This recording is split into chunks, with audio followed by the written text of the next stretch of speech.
This is number 4 episode of a solo traveler, which is a digital nomad in China. Welcome to the final one of these 4 episodes of our little series about digital nomads in China. This one is recorded in Dali, which is a little town with an ancient old town in central southern China. This is the 4th and final episode in our mini-series about digital nomads in China. In the previous episodes, Christoph explored cities like Shenzhen, Shanghai and Chengdu. Huge, fast-paced places with millions of people. But now he's gone somewhere completely different. A smaller city, slower pace, mountains, a lake, and what you'll hear, a strong sense of community. Welcome to Dali. Hello, welcome. It's often described as the Chiang Mai of China. And even though I haven't been here for 24 hours, I definitely feel this vibe. I arrived yesterday late evening after 10. I came with the bullet train from Chengdu, about a 10-hour ride. And then from the train station here, about half an hour car ride to the NCC co-living, which is hosted by one of the organizations that run co-livings in different cities in China. I had a very warm welcome by the community when I arrived. About 10 people were sitting together and having a karaoke night. Then I was shown around. I was shown my room with a great view over the ancient town and the lake, and in the other directions up the mountains with snow at the peaks. And after being shown around, I introduced myself and I got introduced, and the community here introduced themselves to me. So I was immediately part of this and everyone was curious about what I'm doing. Some people are really good in English, others not so good and a little bit shy, but they understood and with the help of others could express themselves as well. So I had a very, very warm welcome here yesterday evening. And this morning I went out for brunch with my mentor. That's what they call it. So there's some kind of like a buddy system where you're assigned another person in this community. So it's not anyone who works here. It's actually, in my case, a young girl. She just actually had her birthday yesterday. She turned 22. Studies sociology and has been living abroad for a semester in South Africa, for a semester in Turkey. And she's the one kind of voluntarily responsible for all my questions and my community integration here, like a completely different game from my experience of last week. And so, we went out, we walked through the ancient town, which, yes, definitely has a lot of Chiang Mai Old Town vibes with street markets, a lot of agricultural produce is being sold here, like really fresh looking vegetables, fruits, meat, alive chicken. And this old town also has a lot of really interesting old architecture, culture. You breathe the air of history here. On the other hand, it has a lot of modern coffee shops. I had some really nice granola bowl for breakfast and a good coffee and a really nice conversation that was surprisingly open and really, really educated about geopolitics and history. So this young girl definitely impressed me a lot with her knowledge about geopolitics and how the world runs. So we had a very, very engaged conversation, and we even touched topics that I was told not to touch while being in China, like Taiwan. So a very insightful conversation. And this was my very first impression arriving here in Dali. Let's see how the next couple of days go. I will probably visit other places that are run here by different other initiatives, like 706 is present here, among others. So my first impression so far, really, really good. And let's see how it goes. But less than 24 hours, and I can definitely recommend foreigners who want to experience a place in China that has digital nomad infrastructure, everything you need to work remotely. And the community vibe seems to be among all the places where I've been so far. Here's the place. And now, facts about where we are. This time, Christoph has taken the high-speed train about 10 hours southeast of Chengdu to the city of Dali in China's Yunnan province. And right away, this place feels different. We're at around 2,000 meters above sea level, which means cooler air, blue skies, and a kind of internal spring climate. Dali used to be the capital of its kingdom, the Kingdom of Dali, until it was conquered by Kublai Khan in the 13th century. Today it's home to the Bai people, an ethnic minority with its own language, traditions, and very distinctive white houses with black and blue details.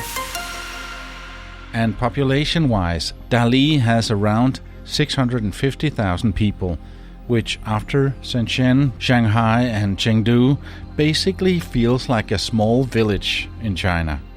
If you include the wider region, it's more like 3.5 million. But still, in China terms, it's almost like a rural village. Geographically, it's pretty spectacular too. On one side, you've got the Kangxiang Mountains, and on the other, Erhe Lake, a massive freshwater lake stretching about 40 kilometers. And right in the middle of it all, you'll find the famous 3 pagodas of Chongshen Temple, more than 1,000 years old and still standing. Not bad for a place that, even today, feels like a world away from the rest of China. And that was facts about where we are. This is number 4 episode of A Solo Traveler, which is a digital nomad in China. And we were just listening to Wendy, who is my assigned mentor. As Christoph mentioned earlier, there's a thing they call a mentor system here in this co-living space in Dali. Every new arrival is paired with somebody from the community, not a staff member, but another guest, who helps them settle in, get to know people, and find their way around. Christoph was paired with Wendy, and as it turned out, Wendy also had a mentor when she arrived. Her name is Yellow. Now, you'll hear from both of them, as Christoph talks to them about life in the co-living space, the community in Dali, and what makes this place different from anywhere else Christoph's been in China. Now we're sitting together not only with Wendy, but also with Yellow. Welcome. Hello. And want to hear a little bit more about how this community here works and about Dali as a city, as a destination, as well as how this maybe stands out and differs from other co-living spaces. Yellow, you have already heard in last week's episode. She has been to D and Beta as well. And I think Wendy has been to other co-living spaces too. No, actually, no. Dali is my first station of exploring digital nomad community. So actually here is the only place I've been to if you call it digital nomad community. And then I probably have bad news for you with the experience of my last 4 weeks in China. You're spoiled now.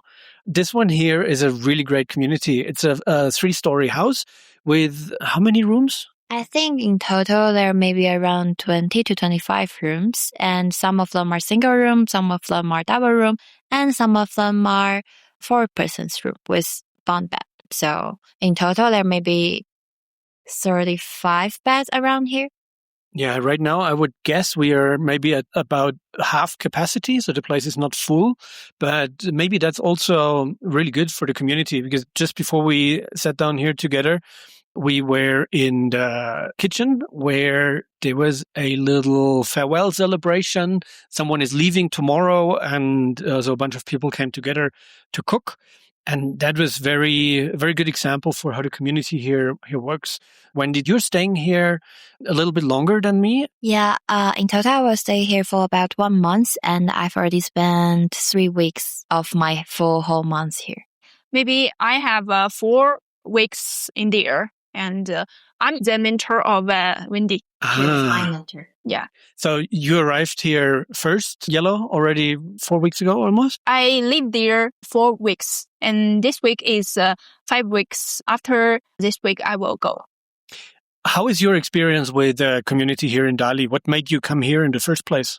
I think I have very good experience in there because not only I live here, but also I have to do something good things for people to create our community, just like we will print our poster to share any foods, coffee, and other places. Just share people and help them to quickly understand Dali. And that's definitely something compared to my other places in the last couple of weeks that stands out here.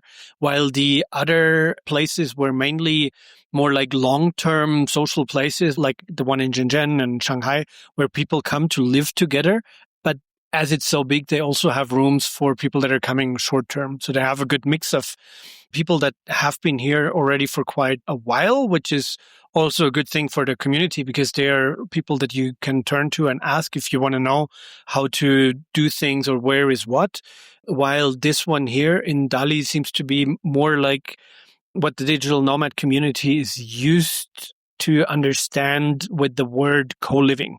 So it's where people come for a shorter period of time and create some community together. And as kind of everyone is more or less new here, everyone needs to meet their community needs with the people that are here. It's not like in the other places where you might have already built a long time circle of friends across the city.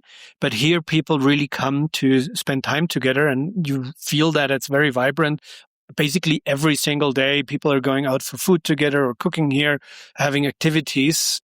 Yeah, because actually there are also some other people who used to live in NCC and then they decide to settle down in Dali, then they move out from the community. So live now in Dali city, but not in NCC community, but they will come back to join activities or play around. Also, another sponsor of NCC is now not living inside of this building, but he also come back basically every day for organizing activity and also hang out with some friends. So there are also a mix of like long-term people who's living here. It's just they're not living in this building, but they're also come to cook here and also hang out with people who live here, not only short-term, but also long-term. In the room right next to the one where we're sitting right now, that's a co-working space, like a proper office setup with screens and stuff. So I see people are working here, but at the same time, in the community, it's also a little bit of a vacation destination. So for you, Yellow, I think you're just in between your studies at university. You're here for vacation, right? Yeah, but I'm not always go there. But I see people when they work, they go there. But I always work in my room. So you're also actually working. You mean for your studies or? Yeah, for my study, also for my paper. And sometimes I need to do our co-create works, but I'm not in our workshop. I like rooftop and also in my room. Okay, how about you, Wendy? Are you working here? Not really working. I'm also a student, so I'm also working on my own study stuff, but same as Yellow, I mostly work in my own room because I have a very good table and I'm not used to bring my laptop everywhere. So I mostly only work in my own room. I've seen posters here for events like hackathons. Looks like that's not happening in this 1 week when I'm here, but you have experienced a hackathon here, right? Yeah, technically, the last hackathon was co-organized by me and Yellow and some other friend. So we were actually co-organizer, but also we participated. Yeah, it was 2 weeks ago. But I think hackathon is not really common in this community from my experience. But you decided to bring it here and implemented it. What was your motivation and what was the turnout? To be honest, it wasn't my idea. It was the idea of another friend who used to stay here. He worked in a startup and also he used to work in a non-profit organization, which organized hackathon and other activity for high school students. So he has a lot of experience of organizing hackathon and also giving people motivation and encouraging people to do something. So I will say also the preparation of this hackathon was a co-creating stuff. He invited us and also he encouraged us as a group to organize this hackathon. So it was actually his idea. And then we just start organizing.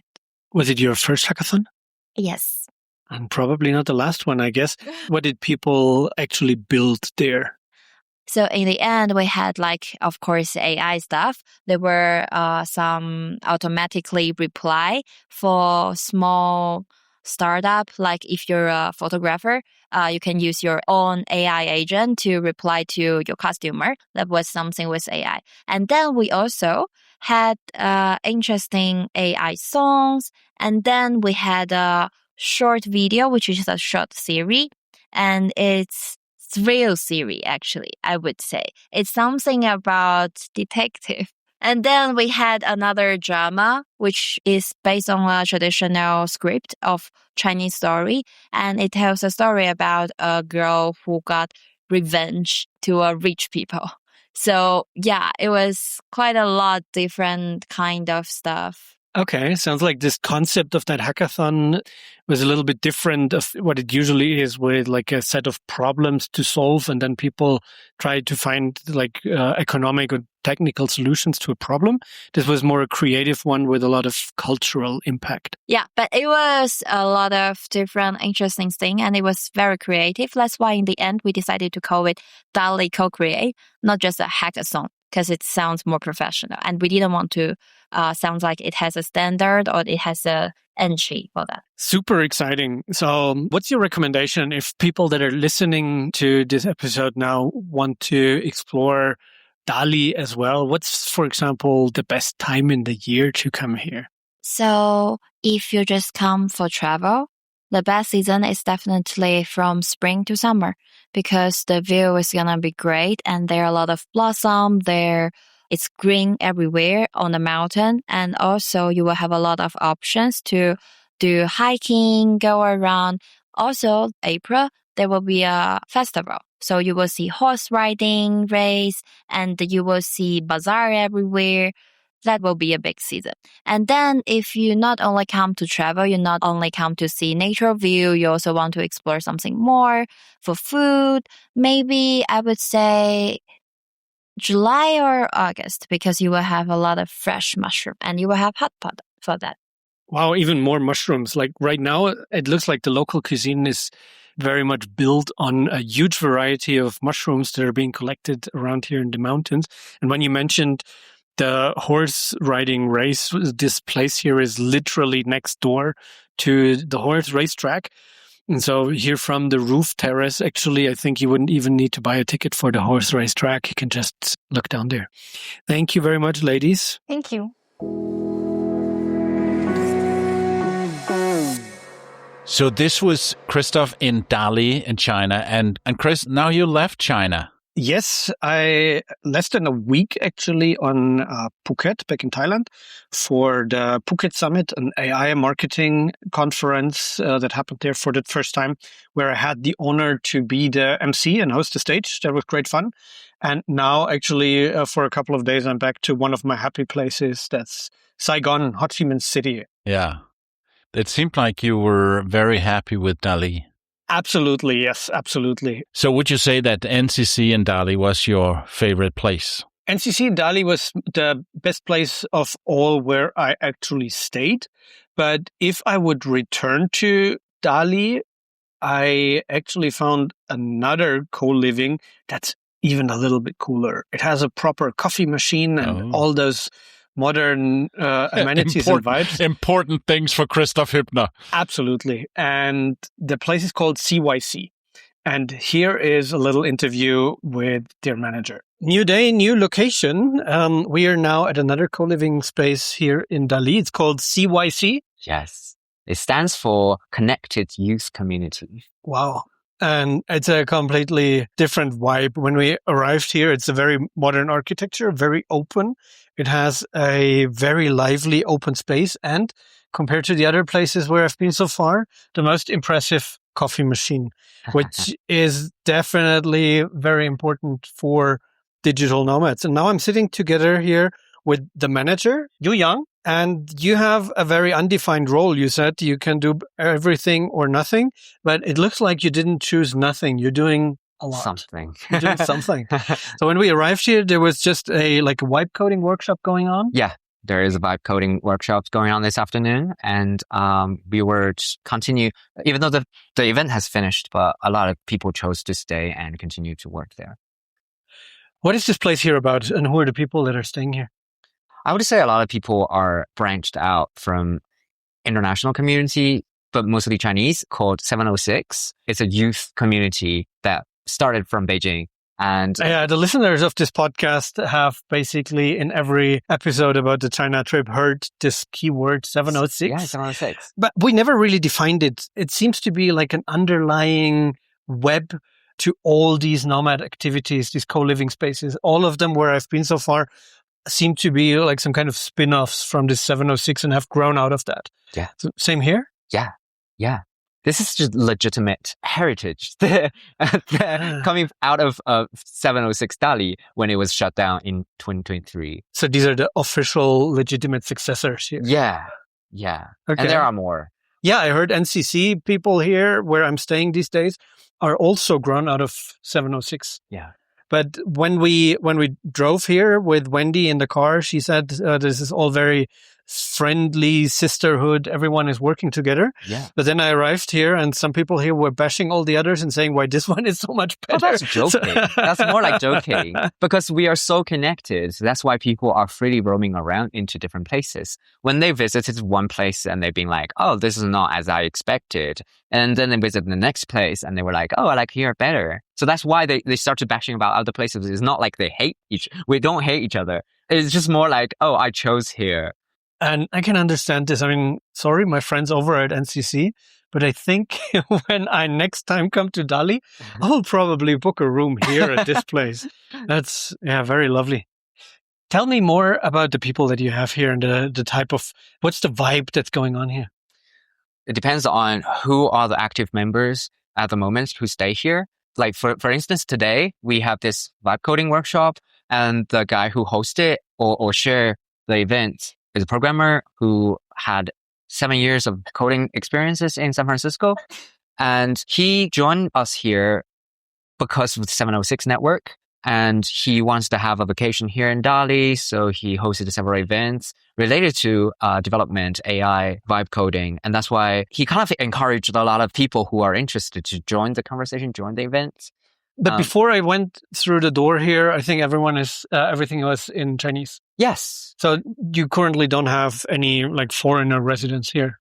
Currently, no, because 95% of the residents here is Chinese. And if they occasionally have like several international members, they would require some basic Chinese skill in order to blend in with the crowd. But if you want to just talk individually, I think a lot of the members here can speak English. So the events that you're hosting are usually not in English language, right? Mandarin, right? But I mean, here, everyone who I just met in the last 20, 30 minutes was very fluent in English. So it seems to be a very welcoming place also for foreigners. Yes. The nature of the event vibe coding requires certain level of English proficiency. If you do not know how to speak English or how to at least type in English or code in English, it's very difficult to work with the leading LLMs, I guess. Imagine the listeners to this podcast are international digital nomads who are super curious in traveling to China and listen to this episode because they are considering to come for a certain period of time to work remotely from here. Yeah. What would you tell to them? I would invite everyone to just enjoy Dali, because Dali is a place for resting, for welcoming events, for food, for scenery. And this is a very slow-paced city in China comparing to all the bigger cities. And come here to just rest. Because most of us coming here Dali to rest instead of actively develop your career. In Dali, the biggest industry is tourist industry. It's very difficult to find any tech company, but you would find many individuals who work on tech, but like they do not have any financial relationships here locally in Dali. More, they would have like clients elsewhere. Typical remote workers. Yeah, typical remote worker. You would find a beautiful place to stay, and it's relatively cheap, but there's not many factors to help you develop a really bright career. If someone is interested in booking a room here, I guess, of course, it goes through a WeChat mini app and stuff. But if you have international audience, is there like a website or something? Yeah, of course. CYC is a commercial running place. You could go to trip.com to just book it as a hostel. Okay. This is a hostel that you could book, on most of the platforms. Come here to explore, make friends, to connect, because this place is for connecting people. Yeah, I can absolutely confirm that. My week here in Dali so far was, I think, the most vibrant and lively and most connecting with most people compared to my other 3 destinations in the last 4 weeks. Thank you. That's a compliment. That was Christoph's final stop in China, from the megacities of Shenzhen and Shanghai to Chengdu, and finally here in Dali, where things feel a little slower and a lot more community-driven. But as you can probably tell, this trip raised a lot of questions. What actually works and what doesn't if you want to live and work remotely from China? How different is the digital nomad scene here compared to what we're used to in places like Thailand, Bansko or Bali? And what does it really look like from the inside? So we're doing a bonus episode next week, where we'll dig into all of that. Here I'll continue my conversation with Christoph. You will also meet a Chinese digital nomad who's actually living this lifestyle. And we'll take you along to his final night in Dali. So if you want the full picture, that's coming up in the next episode. This one was hosted by Christoph Huebner and me, Palabo. Our theme music is from Divi the Audio Nomad, and it was produced by me with my production company Radio Guru. See you next week in a bonus episode about being a digital nomad in China. Produced by radioguru.co.uk.